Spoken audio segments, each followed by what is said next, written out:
Assalamualaikum warahmatullahi wabarakatuh.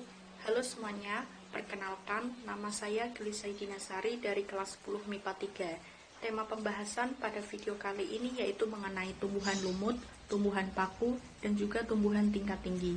Adapun tujuan dan manfaat yaitu untuk mengetahui struktur, ciri morfologi, cara berkembang biakan, dan juga klasifikasi pada tumbuhan lumut, tumbuhan paku, dan tumbuhan tingkat tinggi. Selamat menonton.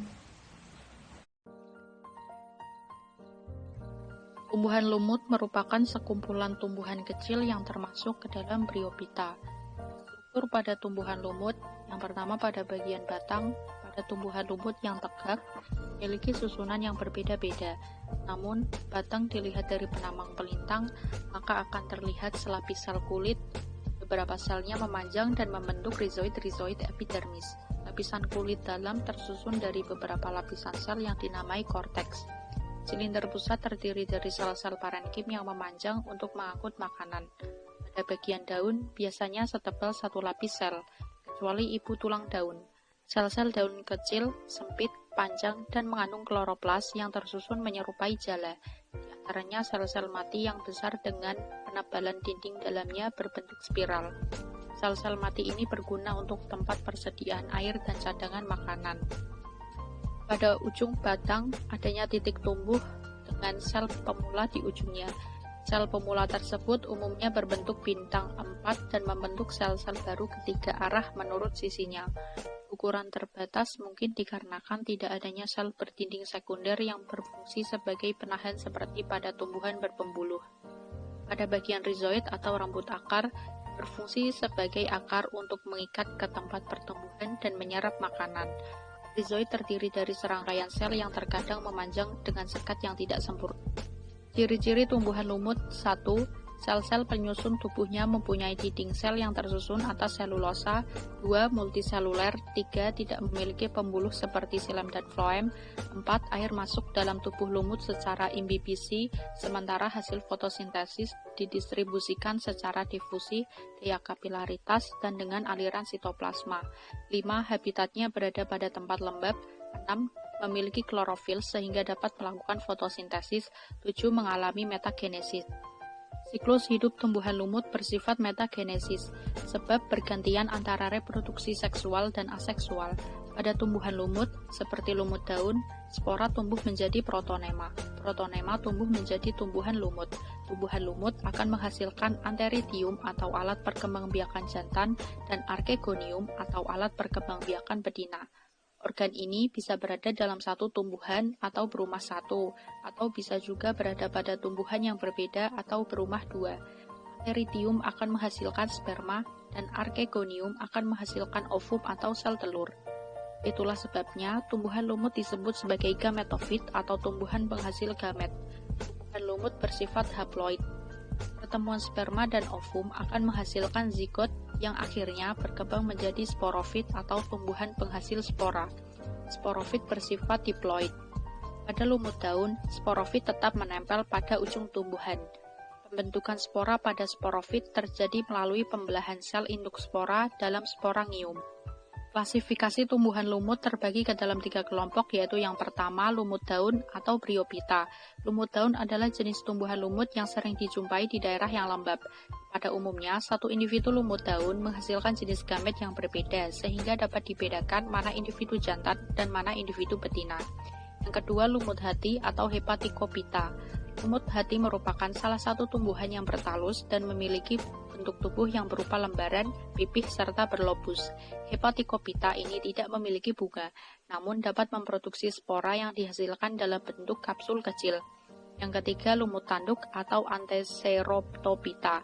Lumut tanduk mempunyai gametofit yang mirip dengan gametofit pada lumut hati. Perbedaan antara keduanya hanya terdapat pada sporofitnya. Sporofit pada lumut tanduk mempunyai kapsul memanjang yang tumbuh seperti tanduk. Tingkatan klasifikasi pada lumut daun yaitu Kingdom Plantae, Divisi Bryophyta, Kelas Bryopsida, Ordo Bryopseales, Famili Bryopseae, Genus Bryopsida, Spesies Bryopsida sp. Tumbuhan paku, paku-pakuan atau pakis-pakisan adalah sekelompok tumbuhan dengan sistem pembuluh sejati tetapi tidak pernah menghasilkan biji untuk reproduksi seksualnya. Struktur pada tumbuhan paku yaitu yang pertama pada akar, sama seperti tumbuhan pada umumnya yang memiliki akar serabut. Akar tumbuhan paku ujungnya juga dilindungi oleh kaliptra. Yang kedua pada bagian batang. Batang tumbuhan paku jika muncul di atas permukaan hanya berkisar antara 0,5 meter. Sebagian jenis tumbuhan paku umumnya juga tidak tampak, namun justru di dalam tanah berupa rimbang. Namun, ada juga jenis tumbuhan paku yang tingginya dapat mencapai 5 meter. Tumbuhan paku tersebut adalah paku pohon atau paku tiang. Dalam jenis tumbuhan paku juga terdapat tumbuhan paku yang bercabang yaitu Cyathea dan Alsopila. Yang ketiga pada bagian daun. Pada usia muda, daun tumbuhan paku akan menggulung dan melingkar. Berdasarkan ukuran dan susunannya, daun tumbuhan paku dapat dibedakan menjadi epidermis, daging daun, dan tulang daun. Daun tumbuhan paku dibedakan menjadi dua, yaitu makrofil dan mikrofil. Ciri-ciri pada tumbuhan paku yaitu 1. Akar, batang, dan daun memiliki berkas pembuluh angkut berupa xilem dan floem. Yang kedua, dapat ditemukan di air, di tempat lembab, menempel pada tumbuhan lain sebagai epifit atau di sisa-sisa tumbuhan lain atau sampah-sampah sebagai saprofit. 3. Tidak menghasilkan biji, tetapi menghasilkan spora. 4. Mengalami pergiliran keturunan atau metagenesis. Yang keenam, tidak menghasilkan bunga dan buah. Tumbuhan paku bereproduksi baik secara seksual atau generatif dan aseksual atau vegetatif. Kedua reproduksi ini terjadi pada satu individu secara bergantian pada pergiliran keturunan tumbuhan paku yang disebut metagenesis. Reproduksi seksual atau generatif terjadi dengan peleburan atau fertilisasi sel sperma dan sel ovum, sedangkan reproduksi aseksual terjadi dengan pembentukan spora. Pada reproduksi secara vegetatif, dapat terjadi berupa pembentukan spora melalui pembelahan meiosis sel induk spora yang terdapat di bagian dalam sporangium atau kotak spora. Selanjutnya, spora akan mengalami pertumbuhan menjadi gametofit. Gametofit menghasilkan arkegonia dan antheridia, di mana arkegonia menghasilkan sel telur atau sel gamet betina, sedangkan antheridia menghasilkan sel sperma atau sel gamet jantan. Tumbuhan paku juga mengalami reproduksi secara vegetatif yang dilakukan dengan rizoma. Bagian dari rizoma tersebut akan tumbuh menjalar dan membentuk tunas-tunas kecil berkelompok atau koloni menjadi tumbuhan paku yang baru. Rizoma adalah batang yang tumbuh di dalam tanah.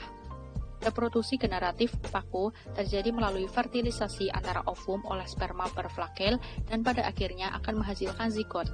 Zigot tumbuh menjadi tumbuhan sporofit muda.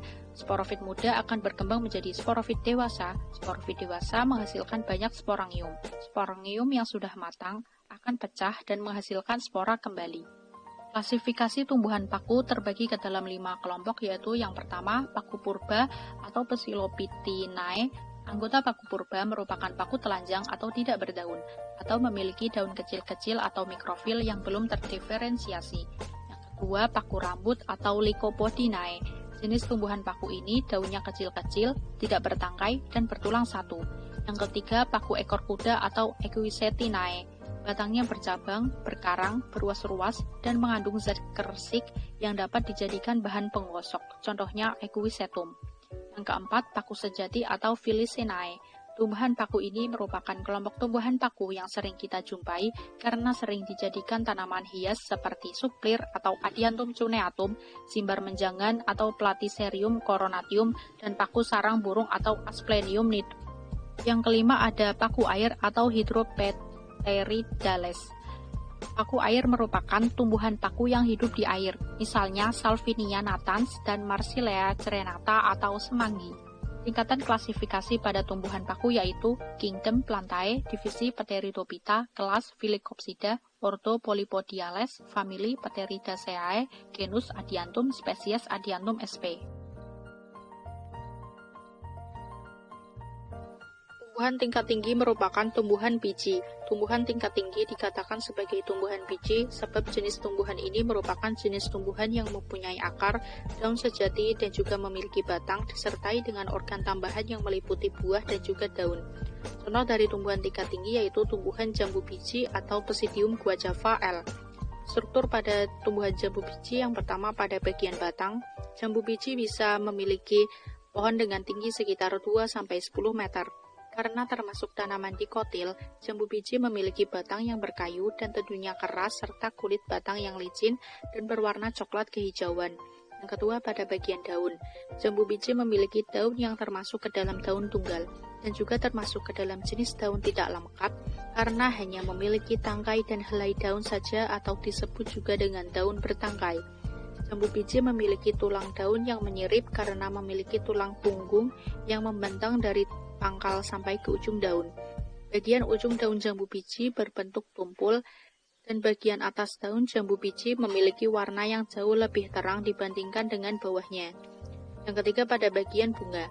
Pada umumnya, bunga yang dimiliki jambu biji ini mempunyai warna yang putih, kemerahan, dan disertai dengan 2 mahkota yang memiliki 4-5 kelopak dalam satu mahkota yang tetap sama. Perlu diperhatikan, kalau bunga dari jambu biji ini bisa berbunga hingga proses menjadi bakal buah apabila proses penyerbukannya melalui hewan ataupun serangga dan angin yang ada di sekitarnya. Yang keempat, pada bagian buah. Jambu biji memiliki buah yang berukuran seperti bola tenis dan tentunya berbentuk bulat. Namun, dalam beberapa spesies jambu biji ada yang memiliki buah yang kecil seperti bola pingpong dan sangat besar melebihi bola tenis. Daging buah jambu biji sendiri dapat dikatakan tebal, di mana daging buah itu akan bertekstur lunak apabila buah sudah matang. Mengenai biji, jambu biji memiliki biji yang banyak dan berkumpul di bagian tengah dan ditutupi oleh daging buah. Ukuran biji jambu lumayan kecil seperti butiran pernak-pernik gelang dan memiliki warna kuning kecoklatan. Ciri-ciri pada tumbuhan jambu biji. Secara umum, jambu biji merupakan tanaman yang bisa tumbuh di tanah gembur maupun liat dan merupakan tanaman yang berasal dari Amerika. Jambu biji dapat berbunga atau berbuah setiap tahunnya. Tentunya kita sendiri tahu bagaimana nikmatnya buah yang dihasilkan oleh tanaman ini. Jambu biji sendiri memiliki beberapa spesies yang berbeda seperti guava atau jambu biji dengan daging berwarna merah dan lainnya. Jambu biji ini termasuk tanaman tropis. Cara perkembangbiakan tumbuhan jambu biji yaitu perkembangbiakan tanaman jambu biji bisa berlangsung secara generatif ataupun vegetatif. Secara generatif, jambu biji dikembangbiakan dengan cara menanam bijinya langsung, sementara secara vegetatif, jambu biji dikembangbiakan dengan jalan dicangkok atau stek pada bagian batangnya. Cangkok dan stek adalah perkembangbiakan vegetatif buatan. Disebut buatan karena cangkok dan stek terjadi melalui campur tangan manusia. Tingkatan klasifikasi pada tanaman jambu biji yaitu Kingdom Plantae, divisi Spermatophyta, subdivisi Angiospermae, kelas Dicotyledoneae, ordo Myrtales, famili Myrtaceae, genus Psidium, spesies Psidium guajava L. Nah, jadi kesimpulan pada video kali ini yaitu tumbuhan lumut dan tumbuhan paku dapat berkembang biak secara vegetatif dan generatif dengan cara alami. Sedangkan tumbuhan biji juga dapat berkembang biak dengan cara generatif dan vegetatif. Namun, hanya dengan cara generatiflah yang dilakukan secara alami. Dengan cara vegetatif dilakukan dengan bantuan manusia. Sekian pembahasan pada video kali ini. Mohon maaf bila ada salah informasi dan kesalahan. Terima kasih. Wassalamualaikum warahmatullahi wabarakatuh.